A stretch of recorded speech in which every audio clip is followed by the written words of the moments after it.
Bonjour tout le monde, aujourd'hui j'ai le plaisir de vous présenter le nouveau portefeuille de la chaîne qu'on va suivre tous les mois. C'est un portefeuille, on aura une version pour les investisseurs français et une partie pour les investisseurs suisses. Et c'est un portefeuille pour lequel j'ai vraiment pris en compte la fiscalité des investisseurs suisses et des investisseurs français. Donc pour la date de début, on est sur du 3 décembre 2022. Je vous ai mis un portefeuille de 100 000 euros et notre objectif sera de battre le MSI World avec une perte maximum de 30%. On est donc sur un profil de risque qui est très élevé. Il faut investir sur un minimum de 10 ans pour avoir des résultats cohérents. Et surtout, faites attention, cette vidéo, ce n'est pas une recommandation d'investissement. Je ne connais pas votre situation personnelle, je ne connais pas votre profil de risque, ni quelle est votre attente sur les retours sur investissement. Le but de cette vidéo, c'est surtout de vous montrer ce qui est faisable en bourse, combien on peut gagner. Et vous allez voir qu'en fait, c'est pas si difficile d'investir. Donc avant d'aller voir le portefeuille plus en détail, on va un peu regarder ce qui s'est passé sur les états financiers. Donc ici, c'est l'indice du S&P 500 sur les 6-7 dernières années. Et on peut voir que dernièrement, sur la fin du mois de novembre, le prix est en augmentation. Donc ici, là, c'est le mois de novembre. Donc si on regarde un peu ce qui s'est passé sur cette année 2022, il n'y a eu que des mauvaises nouvelles. D'abord, il y a eu cette guerre entre l'Ukraine et la Russie, donc ce qui a mis un peu tout le monde, l'Europe et les États-Unis, en froid avec la Russie. Malheureusement, l'Europe dépend beaucoup de la Russie pour l'approvisionnement en énergie. Il y a eu de l'augmentation de l'inflation. Et puis, on a des perspectives sur le marché des actions qui étaient plutôt négatives ces derniers temps, avec des perspectives de croissance en baisse, des perspectives de bénéfices aussi en baisse. Donc, c'était assez négatif sur 2022. Mais n'oubliez pas, les marchés financiers marchent par anticipation. Donc maintenant, pour moi, il y a deux scénarios qui peuvent se passer.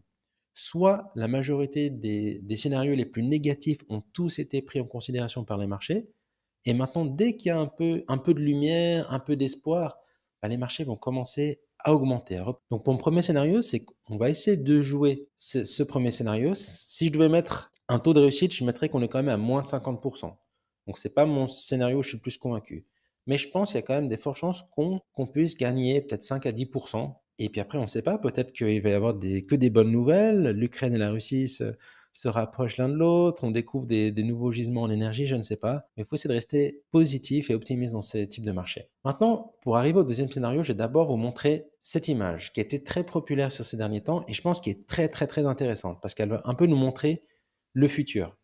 Donc ça, c'est l'indice du S&P 500 sur les 60 dernières années, ici. Et en bleu, on a les taux d'intérêt de la Banque centrale américaine. Donc en gros, dès que l'économie commence à être un peu en surchauffe et qu'il y a l'inflation, la Banque centrale américaine augmente ses taux. Et une fois qu'elle a réussi son objectif et que l'inflation commence à descendre, eh ben, elle va changer d'avis et commencer à baisser ses taux. Donc là, dernièrement, on sait que la Banque centrale européenne et américaine, ils ont fait que d'augmenter les taux. Et dans l'histoire, dès qu'elle a changé d'avis et commencé à baisser les taux, dans la majeure partie des temps, ça a engendré une grosse baisse sur le marché des actions. On a eu des baisses de 36, 48, 27, 51, 58, 35. Donc ce que je veux dire par là, c'est que si l'histoire se répète et que quand la Fed baissera les taux d'intérêt, il y a de fortes chances qu'on ait un petit crash, un mini crash sur le marché des actions de l'ordre de 30 à 50%. Si l'histoire se répète, peut-être que cette fois sera différente, je ne sais pas. Donc dans mon deuxième scénario, et c'est un scénario où je dirais que je suis quand même un peu plus convaincu, à plus de 50%, on pourrait avoir le marché des actions qui continue à augmenter sur cet effet d'optimisme,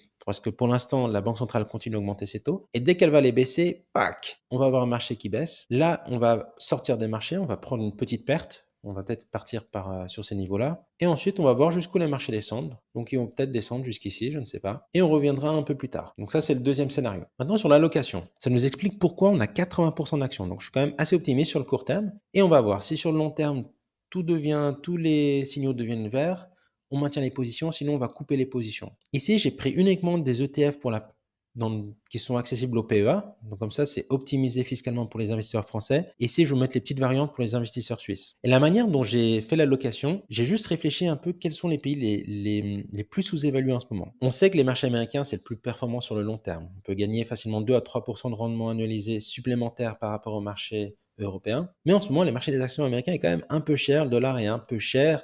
Alors que quand on regarde les marchés européens et chinois, ils sont beaucoup moins chers par rapport à l'historique. Et de deux, ils ont eu beaucoup de mauvaises nouvelles ces derniers temps. Si on regarde l'Europe, il y a eu augmentation des prix de l'énergie, l'inflation qui va exploser, et surtout les États qui font un peu n'importe quoi en faisant des dépenses, mais dans tous les sens. Et Chine aussi, il y a eu beaucoup Beaucoup de mauvaises nouvelles, notamment avec la guerre en Ukraine, qui a aussi un mauvais impact sur la Chine. Il y a aussi un peu ces restrictions Covid, donc qui faisaient que l'économie chinoise était un peu moins dynamique ces derniers temps. Mais maintenant, ça risque de changer. Donc c'est pour ça que dans mon allocation, j'ai un peu voulu surpondérer l'Europe, notamment la France, parce que la France, elle a des super actions à l'international, et un peu plus les pays émergents. Donc les pays émergents, il y a quand même une grosse allocation sur la Chine de 20 à 30%. Donc on va regarder plus en détail. Donc premièrement, comme je l'ai dit, on a 20% dans le CAC 40 avec cet ETF-là. Ensuite, je vous ai mis 20% sur les actions américaines et je nous ai mis une couverture en euro-dollar. Donc, c'est-à-dire que là, on est en train de vendre le dollar et d'acheter l'euro. Pourquoi? On va regarder un peu la variation de cours euro-dollar sur les 20 dernières années. On peut voir clairement qu'il y a une tendance à la baisse. Donc, on peut s'attendre que l'euro va continuer à perdre en valeur par rapport au dollar sur le long terme. Mais là, sur le court terme, j'ai quand même l'impression que l'euro est en train de gagner en valeur et souvent l'euro revient à cette petite moyenne mobile qui est cette petite trait violet qui est la moyenne. Donc on peut s'attendre qu'on ait l'euro qui gagne en valeur jusqu'à peu près, qui retourne à peu près à sa valeur moyenne. C'est pour ça sur le court terme, je pense que c'est bien d'être plutôt surpondéré sur l'euro par rapport au dollar. Ensuite, on a 20% d'allocation sur les pays émergents, on a 30% d'allocation au marché chinois, 15% au marché indien, donc il est légèrement un peu surévalué indien, mais c'est très dynamique en ce moment. Taïwan, Corée du Sud, Brésil, Arabie Saoudite, Afrique du Sud. Donc ça nous donne aussi une exposition aux commodités, notamment avec le Brésil, l'Afrique du Sud. Donc je trouve que c'est un hôtel qui est vraiment pas mal. Et surtout, on a des actions chinoises qui sont vraiment sous-évaluées en ce moment. Donc il n'y a pas de protection de change, c'est trop. Je crois même pas que ça existe parce que c'est des monnaies qui sont exotiques. Et le dernier, c'est un MSCI World, tout bête. Donc il faut savoir, dans cet indice, la majeure partie, c'est des actions américaines pour 60 à 70%. Et ce qui me dérange un peu, parce que pour moi, les actions américaines, elles sont légèrement surévaluées. Et en plus, je pense que le dollar est aussi un peu surévalué. Et donc, pour pallier à ce problème, on va prendre une couverture. En prenant un futur, je vais vous montrer le futur qu'on va prendre. On va prendre un futur sur euro-dollar. Donc, on va acheter l'euro et vendre le dollar avec une échéance au mois de mars. Donc, la valeur de notionnelle, c'est de 12 500 euros.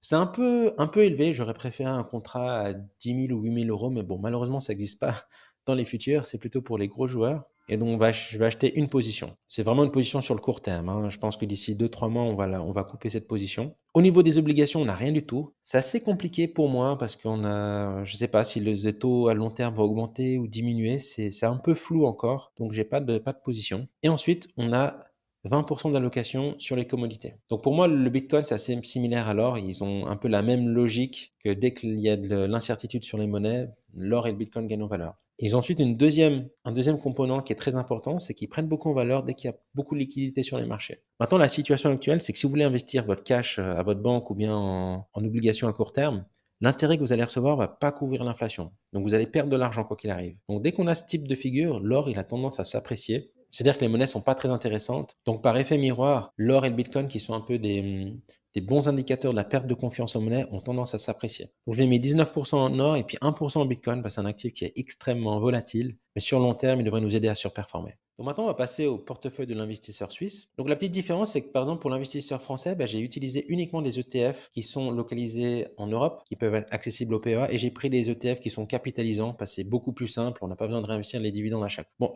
un des trucs que j'aime pas trop, c'est que c'est des ETF synthétiques, donc il y a un risque qui est légèrement plus élevé. Bon, pour investisseur suisse, on va passer par d'autres ETF dans d'autres pays qui sont légèrement plus efficaces. Donc le premier, je vous ai mis, au lieu d'investir dans les actions françaises, on va investir dans les actions suisses. Un ETF qui réplique le SMI, donc les 20 plus grosses capitalisation suisse, donc on a du Nestlé, du Roche, du Novartis dedans. Ensuite, on a investi dans les actions américaines avec un ETF américain. Et derrière, on va faire une petite protection du taux de change USD-dollar. Donc on va vendre 2 contrats pour vendre le dollar et acheter du franc suisse. Ensuite, pour la position des actions émergentes, je nous ai choisi un ETF irlandais. Et le quatrième, pour répliquer la performance du MSCI World, on est parti sur un ETF américain. Et ces 4 ETF, c'est des ETF qui vont distribuer les dividendes. Ce sera beaucoup plus simple pour nous pour remplir la déclaration fiscale en fin d'année. Voilà pour la vidéo.